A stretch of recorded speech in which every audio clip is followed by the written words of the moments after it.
Thank y'all so much for doing it. I appreciate it. No, thanks for having us, Don. Yeah. My brother and sister across the pond. I love it. It's been forever since I actually saw you guys. I can't believe it. It was like right before the pandemic. Yeah. In London. It was my first time out of the country. That's right. Yeah. We took you to all the best places. I was gonna say, you guys did it proper for me. Y'all took me like legit pub hopping in London, and I was not the same after that. I was a little wrecked. It was awesome. Beer's a lot stronger there than Don't start giving Matt excuses. Well, yeah, I am also a lightweight. During the pandemic and lockdown and everything, I guess it was shortly after, right? Was that about when the time, like when Galley Beggar kind of fizzled out? Everything is so cloudy now. Yeah. Yeah. I think it was just before, wasn't it? Yeah. Wasn't it? No, it was just after, I think. Yeah, it was just after. Sorry. It all seems a bit of a blur. I tell everybody that everything feels like it was 3 years ago. Like it doesn't matter what, everything was 3 years ago. It feels Yeah. like, Yeah. Those few years didn't happen, did they? My band split up, and all these things, there were so many changes. And I remember when you guys were telling me about Galley Beggar splitting, and I was so sad. But then all of a sudden, like, Matt was like, oh, but me and Maria are going to do something and we're going to keep writing songs. And then all of a sudden, here comes Guillotine Spring. And I'm like, holy fuck. Like, how did you get? I mean, this was even better than what Galley, but I mean, at least in my opinion, I think it's even better. How did that stuff formulate? Well, I was just thinking back, actually. You're right. It was sort of post-pandemic, because I remember we did do some rehearsals and things, and we had to distance ourselves from each other. I remember that, and we had all of that jazz, and the rehearsal rooms were sort of opening up again. I remember we did have a bit of a stint there. We had a lot of like bits that we started working on that I think we wanted to realize. Like we were like, oh, we really want to do something with the stuff that we had so far. And we had new ideas, and we kind of, it's quite lovely where we live, but we've got musicians all around us where we live anyway. So we started just playing through stuff with one of our neighbours, actually. Don, yeah. Another Don. Yeah. Donald. A great friend, Don. And not as cool Don, but yeah. And yeah, he kind of brought some ideas for some bass parts. And then you found Kirsting, didn't you? You would like looking on like a drumming forum. But I guess going back a bit, the stuff that we had, that we were sort of rehearsing, just wasn't, I guess it just wasn't strong enough. Didn't feel like it was, that they were like songs that people would enjoy. Not that, Yeah. I mean, I didn't even enjoy it. But there were some good ideas there. And anyway, so when that kind of fizzled out, we definitely didn't want to stop. That was just an unthinkable thing. It's because, that's what we do, man, And so we had the ideas that we sort of thought were goers. We thought we'd try and continue and work them up, that we'd written ourselves.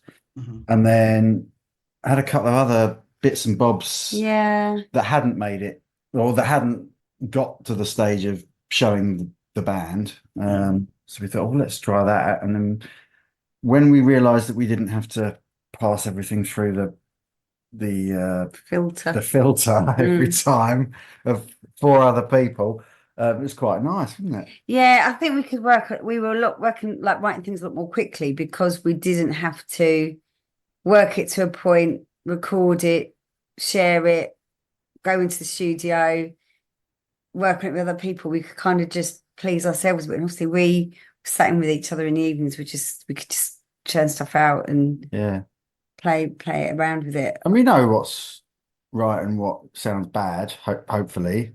So we kind of trusted our gut and went with it, and spoke to Don, our neighbour, who is a great bass player anyway, and just said, look, we'd want to do this if you want to jump in. let's see what happens. And then we had a bit of a jam, didn't we? And Yeah. he's come up with some great parts, and then we thought, right, let's give it a go. I think I can get away with doing most of the stuff on my own, like guitar wise. And found the drummer in Kirstine, and really clicked. And we put the album together pretty quickly. We recorded it pretty quickly in, I think, 2 days. The sort of the main bulk of it, we just did it live with like bass, drums, and me. And then Maria, you put your vocals on afterwards, didn't you? Yeah. And I did a few overdubs, but then life got in the way, so it took a bit of time to sort of mix and master and stuff. But it finally got out in March. And it's we're really proud of it. I think it's pretty cohesive. So we're just gonna try and flog it now and go out on the road and try and flog it as best we can till we write something else. You're gonna listen to this fucking album. Yeah. One of the things I can totally relate to you, even from a musician and songwriter standpoint, was that, when I was in a band, you try to, you want things to be democratic, right? Like you want to be fair. You want to be like, oh, well, everybody should have their little bit of input. But when that happens, your initial vision for the songs or for whatever you've created you end up compromising a bit. Yeah. And for the sake of being in a happy band or whatever, you just want to be like, okay, yeah, that's fine. When you're like, kind of like, if I did this by myself, there's something to be said, like you were saying, about not having those other filters to go through, but just the two of you, the creative core, saying this is what it is. And I feel like that shows a lot in this material because it's pretty significantly, at least in my opinion, different from Galley Beggar, which I was not expecting. I knew you guys were the core creative aspect of that band, but you can really tell in this stuff that there is no other filters, that this is really something that comes from that creative nucleus, which is you guys. Yeah, I think it just feels so much nicer, feels so much easier to just not have to faff with, like you say, going through those steps, those authorization steps. Well, they said like when it did, like it was a bit of a double-edged sword. Like sometimes you would come up with an idea and you could take it to people and it would sound so much better than or they'd bring out something different you hadn't heard.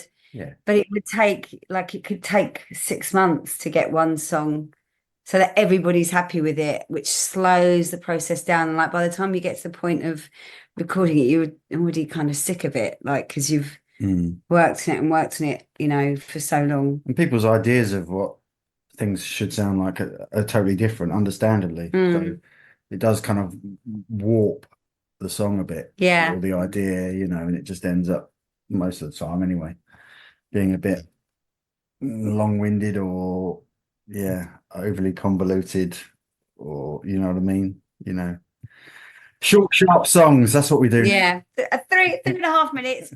Bish bash bosh. I really did love the kind of long, elaborate sections of like the Galley Beggar songs. But the way these songs are being played here, like being at a shorter amount of time, totally benefits the songs, because I feel like you're kind of touching on a lot of elements that you didn't really get to touch on in Galley Beggar, because I'm hearing like some that kind of woodsy Jethro Tull influence in there, and like even some kind of swampy Louisiana. And I'm sure that's not even, on purpose, but that first song, the title track, I mean, it sounds like a Dr. John song who was like, from the swamp of New Orleans, and so somewhere along the line that sound kind of made its way to you. Like what were you pulling from that was different from Galley Beggar versus like right now? Oh, yeah, I mean that Ecolision track, I guess I wanted it to be sort of a relentless, attack on you. On your ears. Yeah, just a groove within. It's because it's in like 5 at the time, right? But you can still groove in like a 4 in a way. The way and I just wanted to experiment a bit more with that. We didn't really get to do much of that before, like with time and time signatures and things. Anyway, I had that riff for a little while, and we, I think we, correct me if I'm wrong, I think we were thinking about what we were going to call the album before the song. Yeah, and that's of true. Eclosion being, you know, a rebirth of the caterpillar going into butterfly or whatever. It was fitting with us playing in a new outfit, and I said, "Oh, just maybe try and come up with some lyrics on Eclosion." Come up with some lyrics now. Yeah, and she was like, "Yeah," and then you just came away with a cracking, cracking little bit of prose there. It was great. It's actually, the hardest thing, I think, the thing I find the hardest is coming up with the idea of what the song's about. Like once you've got that, the lyrics kind of can write themselves, but it's coming up with something interesting to write about. I struggle with, I think, anyway. It's an interesting thing that you came up with the concept of the title before you came up with the idea of what the song, where the song was going to go. And I think that that's kind of a cool spin. Sometimes it's a kind of a cool challenge as far as writing. Like I feel like sometimes, like I want to think that there's a method to the madness. You know what I mean? Like that there's a formula to writing. Like, oh, or like I write music and lyrics second, or vice versa. But there doesn't really seem to be like a method to it. So in a way, like how that kind of worked out, was that a different kind of challenge? I think it was probably pure fluke, actually. You know, we had, I think we based the idea around the picture of on the album, you know, with the little girl with the butterfly wings, my grandma when she was in her 20s or something, and thought that is a great it's a really beautiful picture image. It's incredible. It's got such a gothic kind of like vibe to it. Yeah. And then that obviously developed into the Eclosion idea of that, and then that you wrote that song, and then everything else just sort of fell into place, didn't it, really? Too easy almost. We had Black Flowers for a while. We rehearsed that with Galley Beggar actually for a while, but it just never seemed to do anything. But we knew roughly what we wanted to do with it. Everything else fell around, and we found a couple of traditional ideas that we really wanted to work up, and particularly Black is the Colour was one of the last ones that we looked at. Maria had wanted to do something with that song for a long time. There's so many million different versions of it. Back to my Irish folk roots. You guys know, like if I didn't think this was good, I would just be like, "Hey, I love you guys. Like, you know, thanks for making an album. Appreciate it." You know, like even if I wasn't friends with you guys, I feel like when you become invested or you become a fan of a certain artist or band, you kind of get a like familiarity of how they're going to write or how they're going to do things. And like I said, I didn't think it was going to be like Galley Beggar too, but the fact that you guys kind of took this in a different direction by still kind of maintaining that kind of like psychedelic folk kind of thing, but it seemed like it went darker. Yeah, I think it is a bit darker actually in some aspects, but in a good way, like not like in a negative dark way, but in a way that was almost a little more pensive and melancholy lyrically. Did pandemic things like that, was there anything in there that kind of bled into inspiring that kind of darker lyrical content?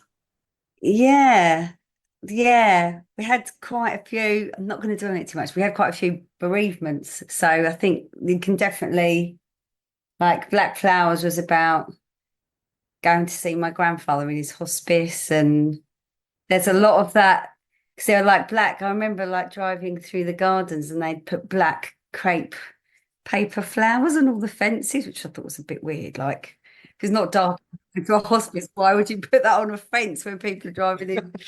And then, there was lots of things like that going on. So maybe that has crept in a bit as well.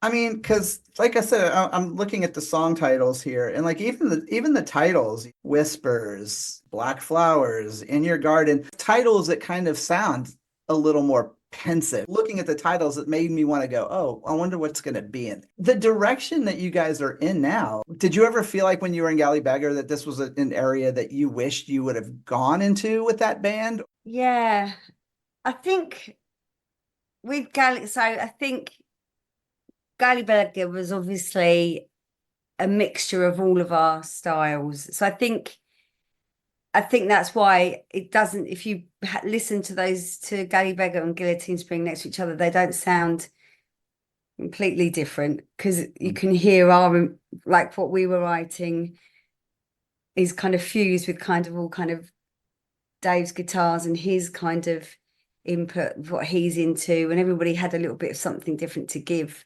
But when you extract kind of all of those other influences, I think that's what you would be left with, was more the stuff that we would. Yeah, Does that make sense? I find it hard. I find it hard to pin it down. I think, like musically, if I just sort of sit and try and come up with some stuff and as many stuff, and you know, 1 out of 10 maybe, or 1 out of 8 or something. I don't know. Might be, you might prick your ears up and go, "Oh yeah, that was good," or you know, yeah, I might record that. that was a good riff. That's good. All the rest was crap, but that bit was really good. Interesting, or that's obvious, you know. And I don't know, just churn it out. But as a musician, as you know, and I think all musicians are the same, they have their own sort of, you kind of fall into your comfort blanket a bit, don't you, with the sort of stylistically and the types of tunings that you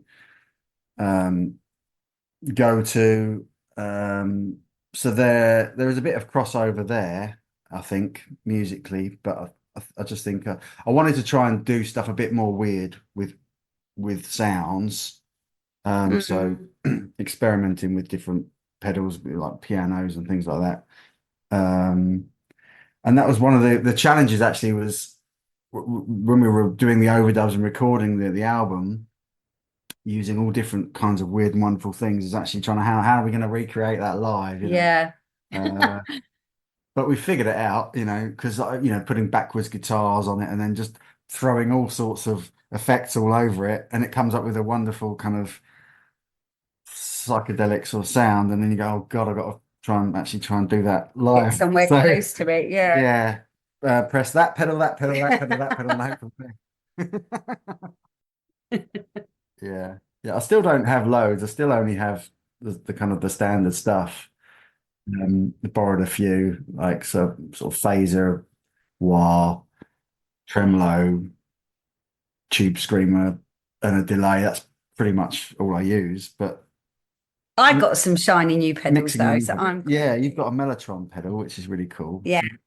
We recreated the Mellotron that we had, you know, the sort of sound we had. You can play that live because Maria plays guitar now. Like, she's always played guitar, but she plays on stage now, which is great. I was going to bring that up. I was like, your wife's like this badass southpaw, the left-hand player. I was like, oh my God. Southpaw, yeah. How is it playing guitar on stage? When you live with someone like Matt who can play amazing, it's like, well, what's the point? I might as well give the whole thing up.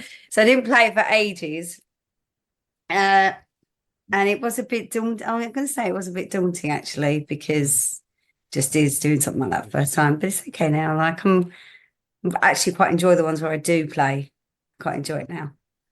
Yeah. I mean, because I saw the live footage online and I was so blown away because, again, like what Matt was saying was like, well, first off, I love the fact that it was as close as possible to recreating that kind of sound. And I love that you're able to recreate that live.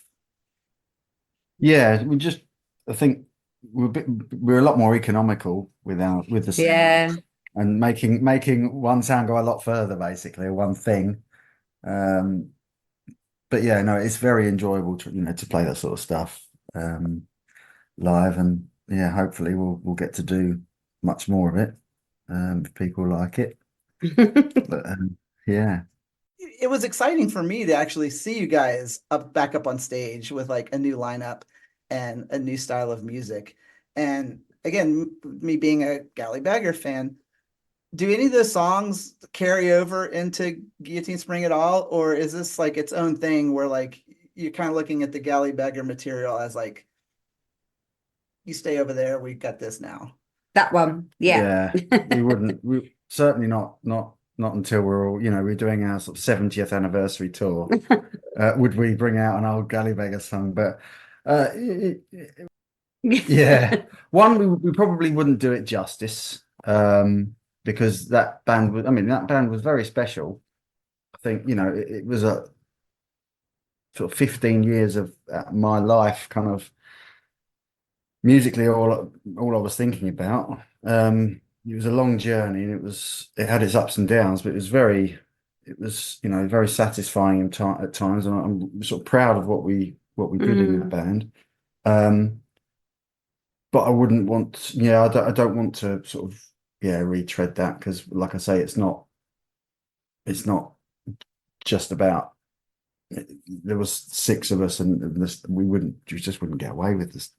You could do different versions of it, but it's not something I'm interested The in. need, I don't really feel the need to do that. Yeah, I don't think. Like I've seen members of bands start a new band and then carry over some of their previous band's songs. And I don't know, like sometimes that chemistry isn't there. Like it might sound identical or it might sound good, but it doesn't have the same chemistry or the flair that it had with the people who were there for its inception.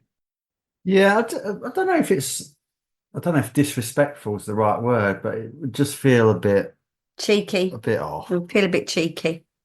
I like cheeky. I like that. It's one of my favorite words. I love it. You wrote the album a while ago. Finally got around to like recording it. Like, is there material already written for another release, or like were there songs that didn't make the album that will frequent some live shows? A couple of ideas that we've started working on. Yeah, we're basically writing now for to have another crack at it. Yeah. So, in short, there's nothing ready to go. I mean, yes, it took a while, but I think there were a lot of things that were getting in the way of recording it. I mean, we only released it in March. I think we'll give it, I'd like to do another one next year, basically. So we've got, a 12-month gap. I think that would be realistic. But yeah, there's a few ideas that are cooking, and hopefully people are like, we'll certainly bring them out to play, live, as soon as we can, just to mix things up a bit. Yeah. Because that's part of the fun, isn't it? Writing. It's fun, but it's excruciating fun. It's like making a baby, even though I've never made a baby. Writing a song or an album and then releasing it was like giving it birth. You've spent this time nurturing and creating it and kind of carrying it with you, and then finally you have to let it go into the world and just hope it doesn't get the crap beat out of it. Yeah. It's a slight feeling of bereft, isn't it? Bereftness when it's gone, and that's it. Yeah. Yeah. Especially, unless you were making millions of pounds or dollars or whatever, it just feels like, It's also hard to kind of get to the point where you go, it's finished. Yeah. Like there's no more tweaking. There's no more. Yeah, What if that's hard. That is actually it's finished now. You got the. Yeah. And we were pretty ruthless with, trying not to overcook it. Didn't want it to be yeah. It couldn't be overproduced because we did it ourselves, so we're not good enough to sort of Rick Rubin it up, but it's probably in a good way. So, but I mean, I think overall it was, we're happy with it. I thought the production was fantastic. It's just another testament of how much you can do on your own, especially when you're playing a style of music that almost in a lot of ways benefits from less, if that makes sense. Like I've heard some really great folk artists put out albums and I go, God, that is so slick and overproduced. Like I would have liked to have heard it like, Bruce Springsteen's Nebraska on like a 4-track, you know what I mean? Like stuff like that. So I feel like sometimes underproduction is a great thing. Oh, great. Well, our good friend Paul, who was the drummer in Galley Beggar, he was sort of chief engineer on the recording days. So he came, he got a load of He's so gear. patient. So patient, all the mics, all the gear. Really good guy to have on the day to just sort of make sure the core of the music was sounding good enough to take away and then, you know, put some dust on it. Sprinkle a little magic on it. The magic dust. There's this like age-old thing, like warning about being in a band with your spouse, your partner, your sibling, your parent, whatever. How have you guys managed to make it work without like completely destroying each other? We always reference, you probably don't have it over there, but there's this famous Irish show called Father Ted, and they try and write a song together, and it starts off all kind of like they're two priests that live in a house in the middle of Ireland, you know. Yeah. And they start off writing a song, and it's like, that is really good. Play that again. And it ends up with like screaming, and it can, things could escalate very quickly. It's really hard. Like there are certain tasks, I mean, like decorating or DIY, that if you want to fall out with your other half, you should not, you know, that's the best way to do it. And like writing music, I think, is on that list. Like it can all start off with, "You're so clever. Well, that sounds really good." And very quickly it can end up to like screaming at each other. So we don't do it every night, you know, and it is quite exhausting as well. But it tends to be if one doesn't get the other one's idea, or it just isn't digging it when one is, the frustration comes and you go, "How dare you?" What do you mean it's not good enough? We're so we know it inside out now. I know not to argue, basically. And it is nice, like when we do tend to like while we're writing, open a couple of bottles of wine as well, which can sometimes help, sometimes not help. A lot of sitting in sometimes when you've got two kids, so there's time to put towards it if there's nothing to watch on Netflix. Galley Beggar had really a pretty great following of people. Like, I mean, I know people here in the States that I didn't even know. I don't know who they are. And that when I would post something, they'd be like, "Oh, I hope they'll come to the States." And I'd be like, "I have no idea who you are or where you live, but yay, I'm glad you're a fan." I'm guessing the Galley Beggar fans kind of migrated back over with you guys and found a good home. Like, have you seen that in the live performances? Yeah, when we've done gigs, the Galley Beggar kind of crowd turns up. A few familiar faces. Yeah. Days. Yeah. Which is nice. Which is great. So we got to keep them sweet. Yeah. Do you guys have a lot of shows coming up? We've got one coming up in London and we've got actually one quite close to our house. There's a really lovely venue in a converted church. And then we've got one going in, which we'll be able to announce hopefully quite soon. Yeah, but we haven't got a stream of shows. Yeah, we don't have. We're working on it. Trying to get the festivals. There's quite a lot of psych festivals and things around this sort of area, and down on the coast that we'll you know, hopefully going to get involved in. So I think the next couple of months we'll be a bit more active. Yeah, that's the plan. We just got to buck up our ideas and be a bit more productive. Kind of being free from from a label for the first time, because you guys were as Galley Beggar on Rise Above. Now you're in, you know, an independent contractor of sorts. Like, is there a little more of a sense of freedom, a little bit, not having that, or was it a pretty free reign for you guys before? I was going to say no. Yeah, I think, actually, I do think one of the good things about Rise Above is they did give us loads of freedom.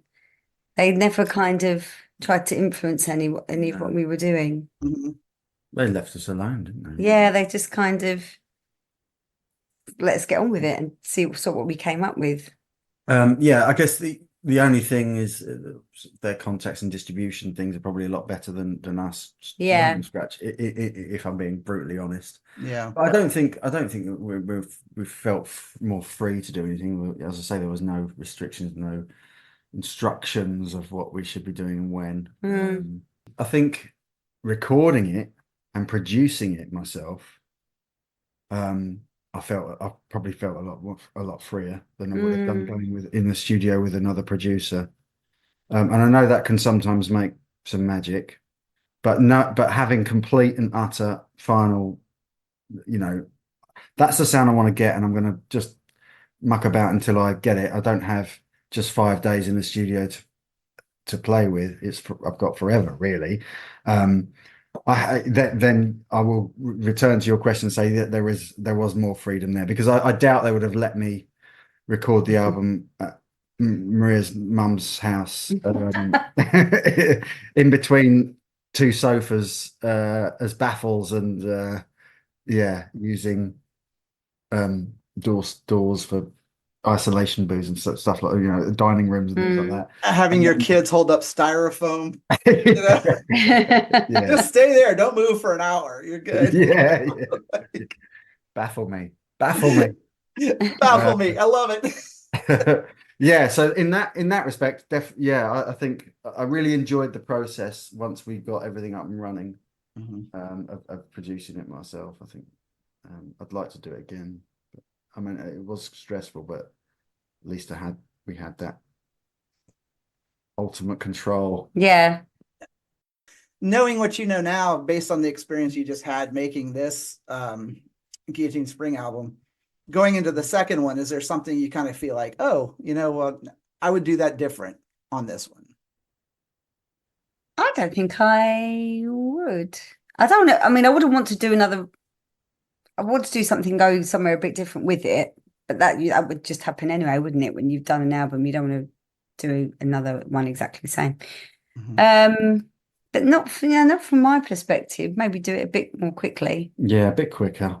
As a band, as a four, we're a lot tighter than we were, because we were very young together when we recorded it. We weren't really together that long. So we were sort of still kind of feeling each other out in a way. Right. Whereas now we know, we can second guess each other, and it feels a lot more natural. So in that way, I'm really looking forward to it, because I think we'll be even better, hopefully. But as players, it's not always easy to play with someone that, even if they could be the best musician in the world, but if you've not played with them before, it can feel weird. You know what I mean? Mm. What does the rest of the summer have for you guys in store? Going to France in August, just for a little family holiday. But in terms of music, I think we should carve out, we can carve out a bit more time and try and just basically gig as much as we can. I want to go to more gigs as well. That's a difficult one, is actually going out and going and seeing watching other live people music. play. Anyway, that's on the wish list as well. If we can't remember the last time, then it's too long. More gigs, yeah, just to see how other people do it. You can lose perspective if you're never on the receiving end of, if you're never watching it. If you're always just on the receiving end of being on stage, it's different. I've actually seen some amazing bands that we've played with, like that we've been on the bill with recently as well. Yeah, really cool progressive rock band called Cossa from France. Yeah, when we played in Canterbury, which is a bit further down into the county, they were fantastic, and watching them was kind of mind-blowing, wasn't it? Really massive sound, just four of them. Really very quiet, very cute little French guys, and then when they got on stage, it was like this monster sound. It was incredible. Massive sound. I want to see more of that. I always found that to me, that was some of the best music I got to see. Was it like when you were playing with other bands, like, because you have no choice. You're kind of stuck at the venue. And so you're like, okay, this is my night out to see music. Because then I've got a babysitter. I'm out for the night. I'm going to enjoy it. Yeah.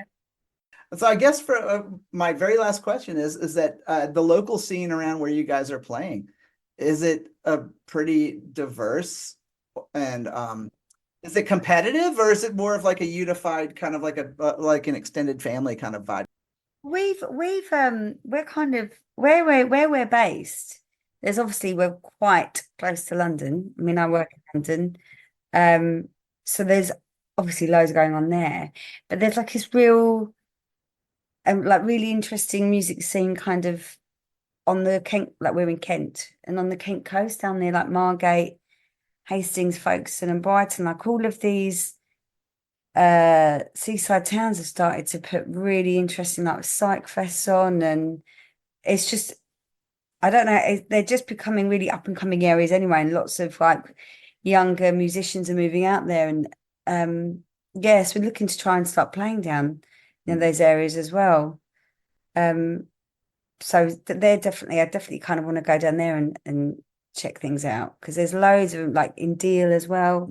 So really interesting. I think London's a very, I mean, you know yourself, living in major cities, very easy place to get lost.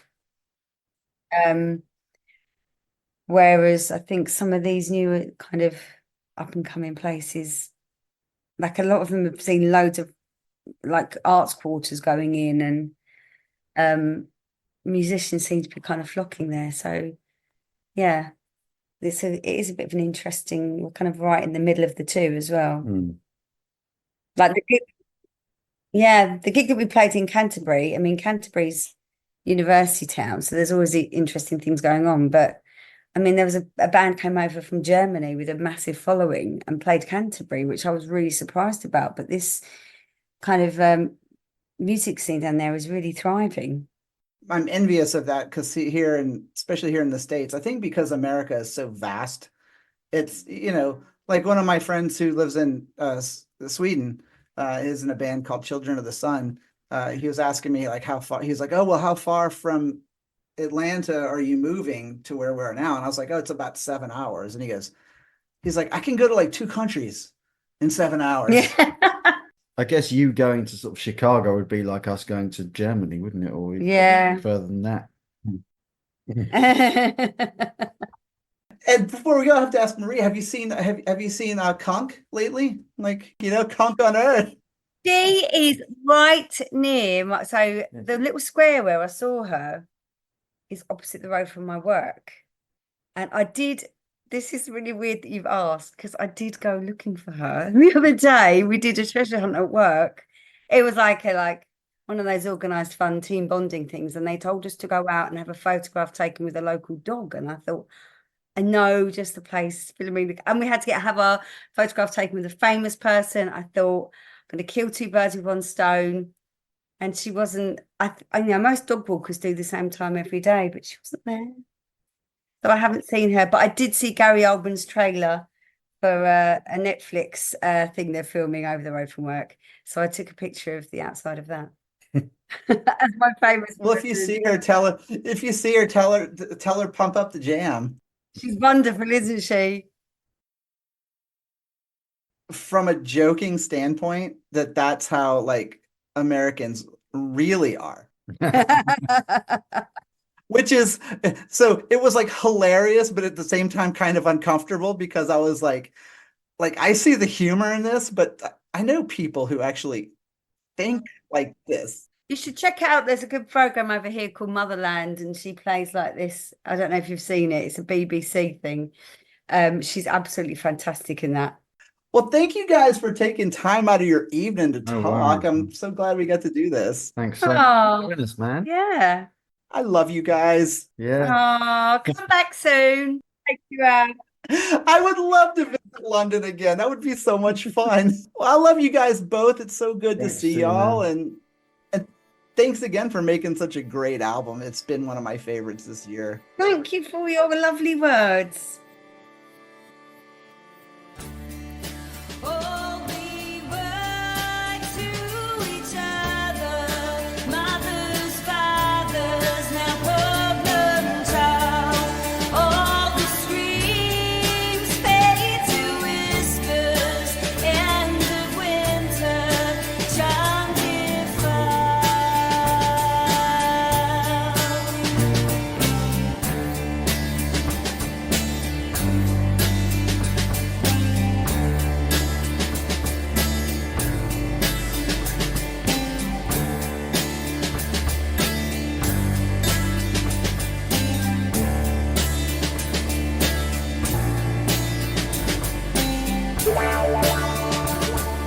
La la la la la.